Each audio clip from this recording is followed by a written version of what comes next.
ñu tàmbali ak invité yi ci Midi Plus bi njëkk a recevoir ki nga xamante ni moo di Ibrahima Thiam merci d'être là coordonnateur national programme mondial OIM PNUD migration développement durable bëri na ci ay mbir yoo xamante ni OIM daf ci taxaw ONU migration ren nag bu ngeen fàttalikoo bi ñuy célébrer bis bi ñuy jagleel droit des femmes thème bi ñu tànnoon di changement climatique et migration une question d'égalité de sexe monsieur merci d'être là ñu ngi lay gërëm bu baax d'abord j'aimerais que nga wax ñu taxawaayu OIM ak surtout ONU migration fii ci Sénégal. jërëjëf Pape Cheikh. maa ngi lay jaajëfal en tout cas ci invitation bi. Merci. Donc loolu mbégte la si ñun tey ñu ñëw fii di wax mbirum migration ak changement climatique. Peut-être que balaa may tàmbali rek damay comme mbirum. Jigéen ñi moo tax ñu def lien bi tey. bëgg wax boole journée internationale en tout cas pour les femmes. delloo njukkal jigéen ñi. vraiment tàmbale ko ci sama yaay. kooto wo dem nekk ca Kousanaar. di jigéen ju man góor. donc maa ngi koy delloo njukkal di delloo njukkal également sama soxna. à travers l'ensemble des femmes du Sénégal. et du monde entier. donc bu ñuy wax ci thème bi maanaam migration changement climatique. damay njëkk a def d'abord différence bu ndaw entre migration environnement changement climatique. Donc migration ñëpp xam nañ ne depuis adduna bi sosu. nit ñi dañuy bouger. ñii dañuy dem ci biir dëkk yi. boo jëlee exemple Sénégal par exemple dañuy jógee Tamba ñëw Dakar di wut ci liggéey. yooyu la ñuy wax ay migration interne ñiy jógee fii génn Sénégal dem ci biir Afrique. dem sax ba bitim réew. loolu li mës a am la depuis adduna bi sosu. léegi nag migration boobu noonu boo gisee ñu mëngale ko ak environnement changement climatique xëy na amoon na bu yàgg nit ñi xamoon nañ ko mais récemment lañ ko commencé sensibilisation bi di gën a dem ñu koy gën a xam parce que quand on dit environnement nit ñi dañu yaakaar ne nit ki buy migrer souvent da koy neex rek dem xam nga mooy bëgg nga tekki bëgg nga yaakaar nga ne boo demee fële li nga soxla di nga ko am maanaam sa dundin gën a naat mais am na migration yoo xam ne du la neex maanaam forcé lay doon benn pàcc bi da lay forcé de façon soudaine mooy maanaam tremblement de terre am na wala séisme am na wala inondation am na mu forcé la nga migrer fekk yow neexu la loolu la ñuy wax ay effets yoo xamante ne ay effets soudains la am na nag ay effets lents yoo xamante ne ci Sénégal lañ koy gën a seetlu mooy maanaam da ngay gis ku jógee Tamba par exemple damay joxe exemple Tamba wala Kolda ñëw Dakar pour liggéey ci migrer na mais migration boobu du séisme moo ko fa dindi du volcan xam nañ ne amul volcan mais dafa fekk ni moom ni mu doon dundee amaana ci mbéyam mu ngi sentir que ni période yii nii mbéyam demeetul noonu doxatul mais moom ci boppam mën na ko bañ a xam mais c'est parce que y a ce que l'on appelle lu ñuy wax bay variabilité climatique maanaam taw bi nu mu doon ñëwee ñëwaatu ko ñëweetul noonu wala aussi productivité agricole bi suuf bi dem na bay li mu amoon ci lu baax pour meññeef bi di gën a développer amatu ko wala également saison pluviométrique bi lu mu doon teel a ñëw ñëwaatu ko day tardé ñëw des fois sax nga yaakaar ne nu mu doon ñëwee lay ñëw nga ji mu tardé li nga ji woon yàqu nga dem ba fin récolte li nga doon xalaat amul loolu bu tegloo ay at rek da ngay gis benn sentiment de découragement. donc dérèglement climatique bi indi loolu moo waral kooku jógee foofu dem feneen. voilà yooyu day am boo interroger souvent ay migrants yu nekk ay côté Dakar wala ñu nekk sax feneen boo leen laajee lu tax ñuy ñëw ji wut si fii day fekk ni ñoom lu ñu doon séentu si li ñu doon def si suuf si amatul parce que y a la déforestation également garab yi ñu ngi leen di dagg te garab mooy indi taw loolu yëpp bu amul day impacter dans le développement socio-économique mooy tax nit ñi di bouger ci loolu nag day am ay solutions yoo xam ne nit ñi ñu ngi koy poser mu commencer si état yi si bu ma jëlee au niveau mondial dafa am ay convention internationale convention cadre des Nations Unies nga jël côté migration OIM dafa am li ñuy wax pacte mondial sur les migrations boo xam ne Sénégal da ci bokk mu am ay pàcc yu bëri yu ñu ci développé xool naka la ñuy solutionner problème yooyu noonu yëpp bi ci njëkk mooy dañuy intervenir ci 3 parties maanaam nit ki balaa muy migrer ban solution nga ko mën a defal da nga koy fekk fi mu nekk nga développer ko fa ay projet yooyu nag boo koy développer da ngay xalaataale bu mu doon projet yoo xamante ne day détruire àll bi. mu doon ay projet agroforesterie agroécologie. maanaam lépp am sur place. exactement ba kenn dootul jógee Tambacounda par exemple. voilà dem Ndar. exactement loolu si ay solution yoo xam ne balaa nit ki di bouger. jéem ko defal foofu dara. yooyu OIM mu ngi développer ay projet au niveau de Kolda par exemple. nga xamante ne bàyyi nañ ci xel tamit souvent damay bañ a fàtte aussi jigéen ñi parce que thème boobu aussi moo ñu fi xaw a indi. am na benn projet récemment bu ñu fay développer boo xamante ne déjà formé nañ 50 bénéficiaires yoo xam ne les 18 sont des femmes. Dans le domaine de l'agroécologie la transformation de produits de fruits et légumes. yooyu yëpp nga xamante ne dañ ciy xalaataale également jigéen ñi. lan moo tax jigéen ñi parce que ci thème bi vous parlez de changement climatique yéen ngi waxu migration. mais surtout question d'égalité de sexe. da ngeen def ay constat ci diggante góor ak jigéen ci wàllu migration boobu. waaw xam nga jigéen dafa doon lu am solo ci société. te souvent lu bëri bu amee ñoom da leen di gaaw a impacté. parce que jigéen même de façon terre à terre ñoom ñoo yor aduna. jigéen moo nekk ci kër avant tout góor da ngay génn dem wuti des fois nga bàyyi jigéen mooy gérer xale yi. des fois sax jigéen ñi léegi sax ñoom ñooy wuti dépense. ci kër yi jigéen ñee koy njëkk a dund. exactement lu ñuy wax vulnérabilité dañoo vulnérable. te ci loolu noonu lépp lu ñuy def. muy état muy gouvernement ñun dañ ci bàyyil pàcc jigéen ñi. bu ñuy développer ay projet day am pourcentage bu yeggul 50% sax dañ koy jege. ñu xam ne lii jigéen ñi lu mu métti nañ ci boole jigéen ñi à telle hauteur parce que jigéen boo ko boolewul si mbir yi dara du dox moo tax lépp lu ñuy doxal dañ leen si jéem a boole. est-ce que état mu ngi leen di jàppale est-ce que yéen a ngi liggéey ak état par exemple. waaw xam nga OIM organisation intergouvernementale la boo xam ne téeméer ak juróom-ñaar fukk dëkk yi ko sëq. muy organisation internationale des migrants. voilà intergouvernementale ay gouvernement maanaam bu ñuy doxal si politique gouvernement la ñuy sukkandiku. d'accord tey bu ñu ñëwee di intervenir Sénégal il y a le plan Sénégal émergent. boo xamante ne Sénégal moo engagé wu dans le cadre du pacte mondial de la migration. ñu koy accompagner dans le domaine des objectifs de développement durable. foofu am na fa mbirum jigéen ñi am na fa mbirum développement durable environnement gestion des ressources naturelles. am na mbirum agriculture élevage c'est un tout global la. léegi ci biir loolu. au début bien sûr bu ñu ne migration xam nga affaires étrangères mooy premier interlocuteur wala ministère de l'intérieur. mais boo ne environnement boo si dugalee environnement rek et ça c'est récent. c'est vrai que depuis 25 ans OIM mu ngi yëngu ci mbirum migration environnement. mais c'est en 2015 lañ am benn bureau boo xam ne fixe mu nekk Genève. ñu am ay spécialistes thématiques régionales au niveau des sous-régions. comme Afrique de l'Ouest et du Centre par exemple am nañ benn spécialiste régional. am des points focaux. moo xam ne ñoo nekk si dëkk yi si pays comme au Sénégal man maay point focal migration environnement changement climatique. loolu yëpp pour jàppale nguur gi. ci naka la ñuy développer ay politiques yoo xam ne day permettre ñuy d'abord su ñuy maanaam développer ay politique de l'environnement. politique de développement local. ñu boole ci migration. buñ ko ci boolee day tax ba du ñu beddi les migrants. D'accord. migrants nag boo ko waxee du ku dem tukki ñëwaat affaire yooyu koo xam ne am na jafe-jafe ñëwaat mais dañuy xalaat la diaspora. diaspora bi naka la ñuy def accompagner leen. encadrer leen ba ñu ñëw participer au développement local. mais migrants yan exactement ñuy migrer ci biir dëkk. jógee gox ak gox. wala ñuy jógee ci dëkk dem ci beneen dëkk. wala ñëpp la. ñëpp amul xaj ak seen. waaw c'est vraiment amul naan kii fii lay yem wala kee fee lay yem. dafa am ñoo xamante ne dañ leen di ne ay migrants de retour. migrants de retour yooyu noonu ñenn ñi day fekk seen coobare bopp lañ ñëwee. dañuy dem peut-être am ay jafe-jafe lu ñu xalaatoon amuñu ko. ci fu ñu demoon ñu contacter OIM ñu ne ñoom dañoo bëgg ñibbisi. boobaa dañ leen di jàppale. diggante état yi ñun ñu nekk interlocuteur diggante état du Sénégal par exemple ak beneen réew boo xamante ne foofu la waa ji nekk. ba mu ñëwaat bu ñëwaatee nag day am ay accompagnement yoo xam dañ koy def. accompagnement psychosocial boo xam ne dañ koy jàppale mu intégré waat société bi. parce que c'est pas facile nga dem wuti ji rek bëgg ñëwaat société bi. yaa ngi peut-être yaa ngi leboon aussi peut-être aussi sa yaay jigéen ñi toujours mu ngi jaayoon. jël ay oram yëpp joxe ko wala mu ngi jaay je sais pas. mu ngi defoon natt lim ci am. exactement pour mu tukki. exactement voilà donc loolu yëpp dañ lay accompagner aussi ne la c'est possible. nga toog fii nga tekki fii les possibilités sont là te ñun ñu ngi sa wet également pour accompagner la. loolu lay projet yu bëri di def comme projet migrant comme messager boo xamante ne peut-être bénéficiaire dina ñëw témoigner fii. ak yeneen programme bi nga xamante ne man moom laa diriger. actuellement au Sénégal programme mondial la. OIM programme des Nations Unies pour le développement.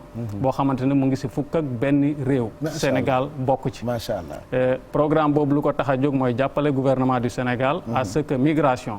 En premier lieu ñu boole ko ci l'ensemble des plans de développement au niveau national mais également au niveau local à travers les agences régionales de développement mooy gox-goxaan yi parce que lépp loo commencé wul wala li nga tàmbalewul ci gox-goxaan yi résultat yi du demee noonu. foog nga dem nga jege bu weesoo loolu aussi du question ay politique rek da ngay def le concret nga financer ay initiative xool ci gox-goxaan yi ñan ñoo soxla mbir yi ngay bokk ak communauté bi def sélection bi jàppale c'était ça ma question. Il y a beaucoup de femmes qui regardent, il y a beaucoup de téléspectateurs yu seetaan bëgg nañu xam exactement yi ngeen defal jigéen ñi comme góor ñi de façon concrète. Exactement.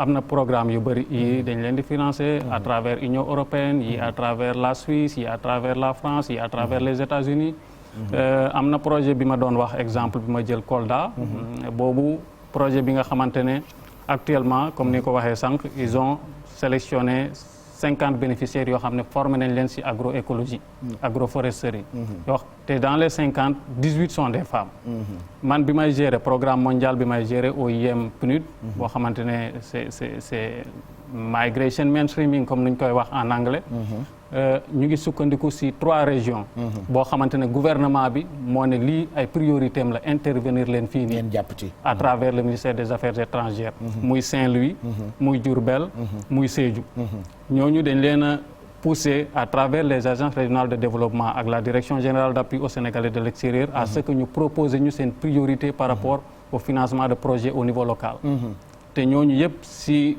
seen projet yu ñu financé yu ñu proposé les femmes occupent une place très importante. boo jëlee le cas de Saint-Louis par exemple 100% yi ñu financé c'est l'unité UNIRICE ñooñu jigéen moo géré UNIRICE bi jigéen la quoi ay jigéen la voilà ñoo ko yor.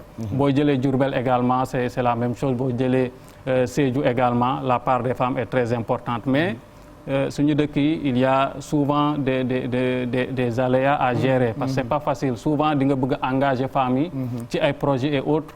On sait ñenn ñi dañuy ne bon peut-être que bëggu ñenn ñi dañu bëgg seen jabar engagé wu dañuy bëgg mun nag en tout cas toog ci wetu doom famille ci biir kër gi gérer c'est pas facile nga engagé loo leen jusqu'au bout loolu yëpp ay stratégie de sensibilisation yi ñuy doxal la également à travers les autorités locales pour que davantage les femmes puissent occuper leur rôle vraiment dans la société et s'épanouir également davantage que muy jigéen ñi wala pour góor ñi s'ils ont besoin par exemple de financement pour réaliser wala entreprendre ba mën a toog bañ a dem naka la ñuy def ils viennent directement vers vous wala vous allez directement vers eux. waaw ñun on peut dire c'est vice versa dans les deux sens. kuy seetaan nii bëgg par exemple OIM PNUD parce que jàppale ko par exemple exactement parce que comment il fait parce que ñoom par exemple les bénéficiaires bu dee yow par exemple jékki-jékki nga rek ñëw ci côté OIM nga ne yow da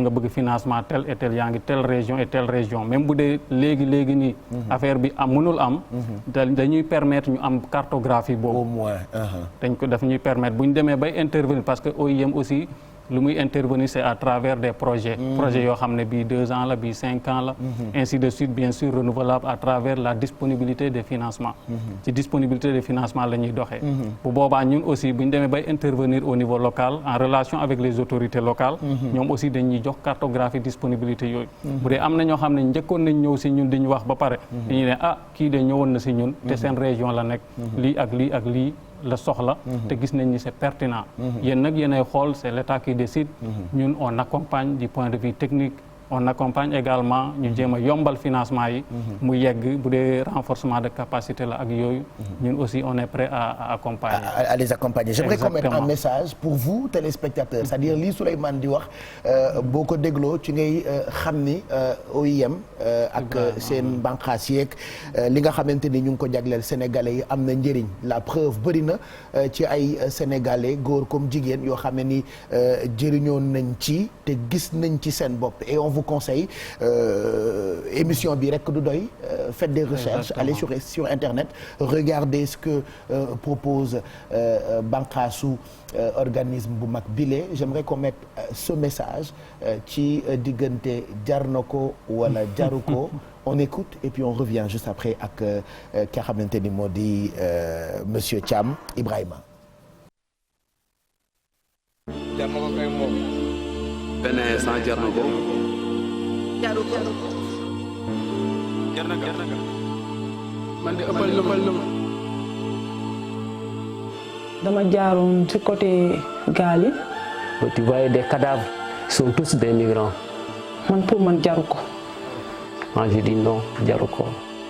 dig daje ci suñu épisode bu njëkk dinañu leen xamal lan mooy projet MAM ak liggéeyu suñuy volontaires. Voilà donc vous travaillez même avec des volontaires ay nit yoo xamante ni dañu jóg pour jàpp ci. Exactement côté boobu peut-être bénéficiaire benn volontaire maam mu ngi fi. dina mën a toog même bu dee 1 minute 2 minutes. mu wax waa Amina ak waa commercial jëm leen lijjanti leen loolu organiser leen ko par rapport à ça. pour gagner du temps en fait. volontaire maam c'est migrant comme messager. projet bu am solo la boo xamante ne. day jël ñi nga xamante ne dañu demoon à la migration. ñëwaat ñooñu ils ont le vécu. te ñooñu boo leen jëlee tey ñuy sensibiliser sur les conséquences. désastreuses de la migration irrégulière. encore une fois OIM. du interdire migration. OIM au contraire day favoriser la migration sûre régulière et ordonnée. maanaam jaar ci yoon bu baax bi ba yegg. mais migration irrégulière ñi ko def. tey. ngi ñëw porter la voix pour sensibiliser naan leen lii ak lii moo nekk ci yoon bi. te toog fii tekki fii baax na. mën na nekk c'est possible. loolu mooy vraiment objectif u migrant comme messager boo xam ne sama yeneen collègues yi ñoo koy gérer. donc c'est ça la vision de ce projet MAM là. boo xamante ne am na ay volontaires au niveau national Saint-Louis Diourbel. voilà Sédhiou partout à travers le Sénégal yoo xam ñu ngi def ay activités yu am solo également. voilà vous n'êtes pas qu'au Sénégal yéen a ngi ci dëkk yëpp mais suñu dëkk rek moo ñu soxal.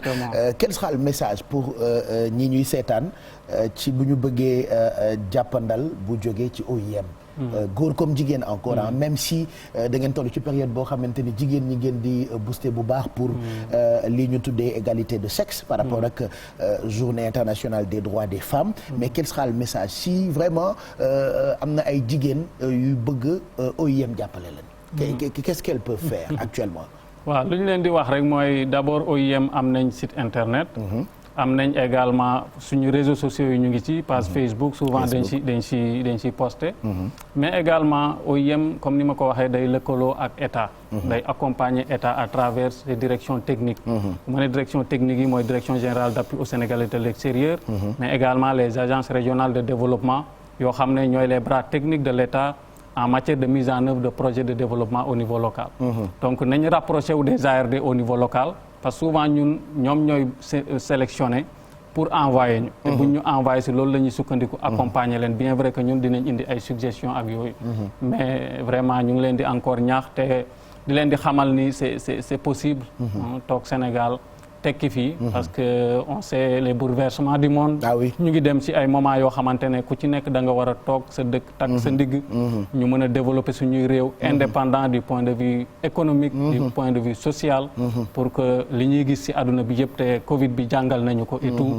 donc ñu mën a toog de vive voix.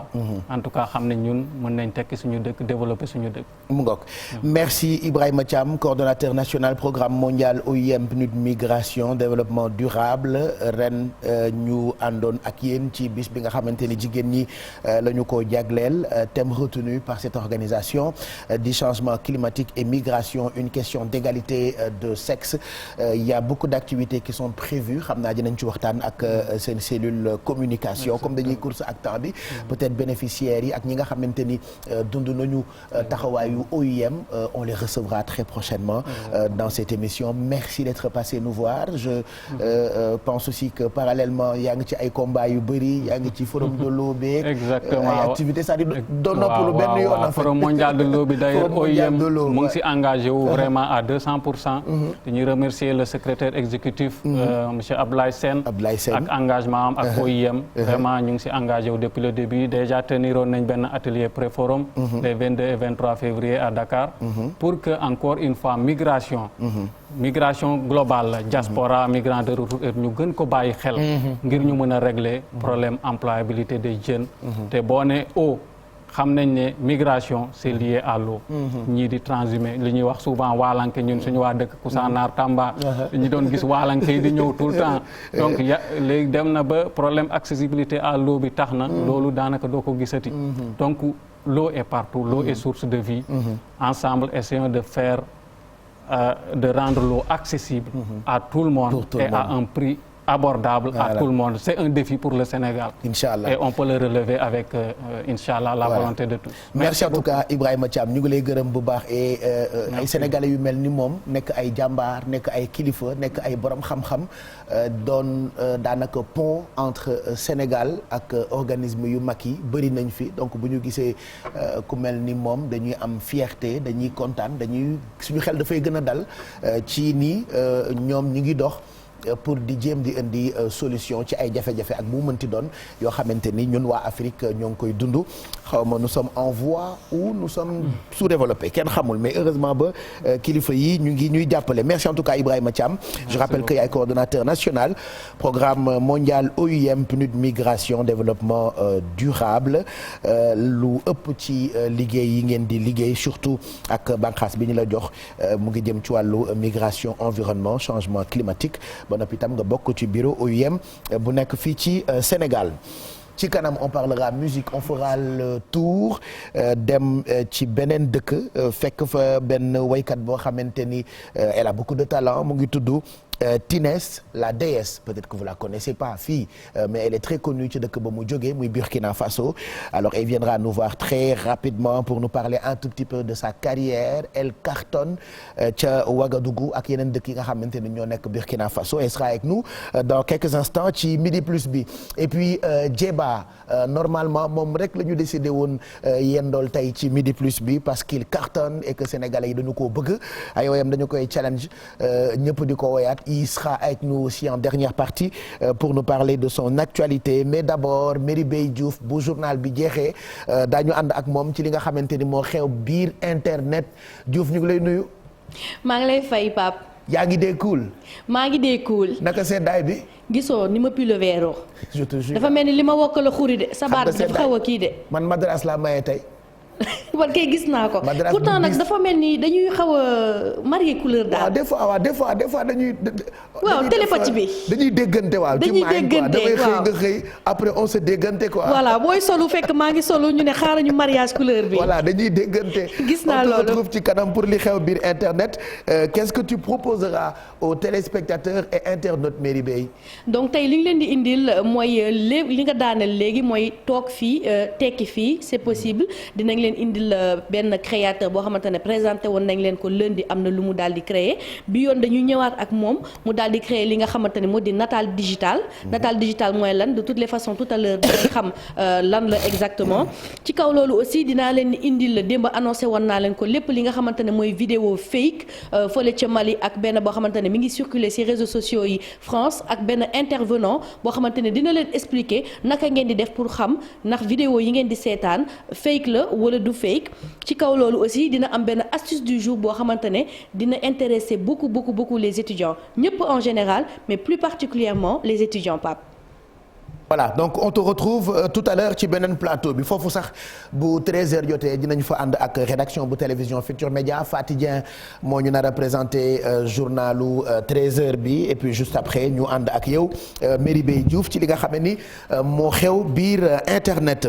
alors deuxième invité bi dañu koy recevoir mais d'abord j'aimerais vous proposer benn ci ay woyam pour peut-être ñi ko